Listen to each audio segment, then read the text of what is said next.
વિજય દિવસ નિમિત્તે Bhuj fire academy અને ફાયર એન્જિનિયરિંગ દ્વારા રોડ સેફટીનો કાર્યક્રમ યોજવામાં આવ્યો। 16 ડિસેમ્બર એટલે વિજય દિવસ।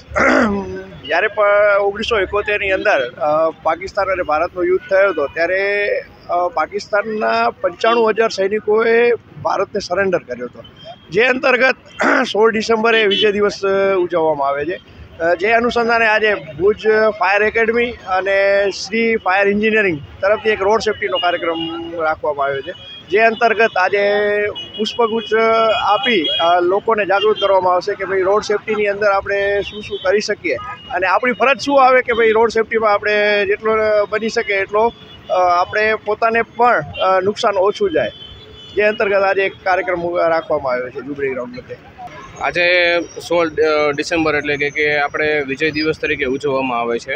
આપણે જાણીએ છીએ કે 1971માં જે યુદ્ધ થયું હતું એમાં આપણા જે જવાનો છે એમાં 95,000 જે શહીદ જવાનો હતા એને સરેન્ડર કરેલું હતું।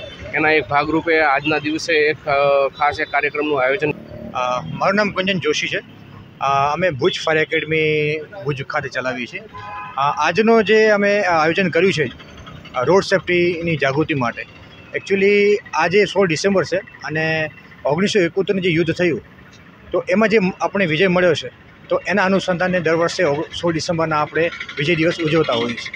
તો એ જે આઝાદી આપણને મળી છે એ હંમેશા કાયમ રહે અને આ જે રોડ સેફટીનું આયોજન જેની સાથે કરવામાં આવેલ છે એનો ઉદ્દેશ્ય પણ એ છે કે જે આપણી મહામૂલી જિંદગી છે યુવાનોની અને વાહન ચાલકોની, એ રોડ સેફટીના રૂલ્સ રેગ્યુલેશન ફોલો ન કરે એના કારણે જે વેડફાય છે એ ન વેડફાય અને એ લોકો જાગૃત થાય એની પહેલ માટે અને એક આપણે કહીને એક નમ્ર અભિપ્રાય આપવા માટે અને એપ્રોચ કરવા માટેનો પ્રયત્ન છે કે દરેક થઈ જશે, ઓછું થઈ જશે તો એ લોકોને બી રાહત રહેશે કામની અંદર અને સારી રીતે વધારે સારી રીતે પરફોર્મન્સ કરી શકશે। એટલા માટે તો આપણી એક શહેરીજનો તરીકે અને વાહન ચાલક તરીકે આપણી ફરજ છે કે આપણે મિનિમમ બીજું કાંઈ ન કરીએ તો કમસે કમ જેટલા બી રૂલ્સ રેગ્યુલેશન આપેલા છે એને મહત્તમ ઉપયોગ કરીએ અને મહત્તમ ફોલો કરીએ, જેથી આ જે સમસ્યાઓ ઉત્પન્ન થાય છે એ ન થાય અને એના માટે આપણા માટે બી સારું છે અને બીજા જે સાથે વાહન ચાલકો હોય બીજા બી છે એને માટે બી આપણે નુકસાનકારક ન થઈ શકીએ અને આ માનસિકતા આપણી વધે અને